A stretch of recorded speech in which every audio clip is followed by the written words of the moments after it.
Hi friends అందరికి ఇగో మా తోటలో పని అంతా కంప్లీట్ అయింది. ఇగో కట్టెలు అయితే ఏరుకొని పోతున్నా. ఇగో మోపు కట్టెలు అయితే ఇగో బండి మధ్యలో పెట్టుకొని కట్టెలు ఏరుకోపోతున్నాం ఇంటికి.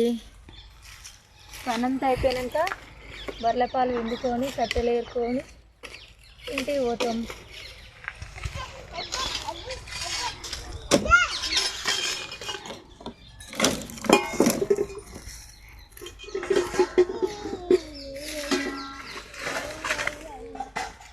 కట్టెలు తీసుకుపోయి తోటలు అయితే కట్టెలు దొరుకుతలేవు అసలు. ఏరంగా యొగ్గి కట్టెలు దొరికినాయి. ఈ సన్న పుల్లలు ఎమ్మటే కాలిపోతాయి. రోజు మోపు కట్టెలు అయిపోతున్నాయి మా ఇంట్లో అయితే. అసలు ఎన్ని కట్టెలు తీసుకుపోయినా అవుతలేవు.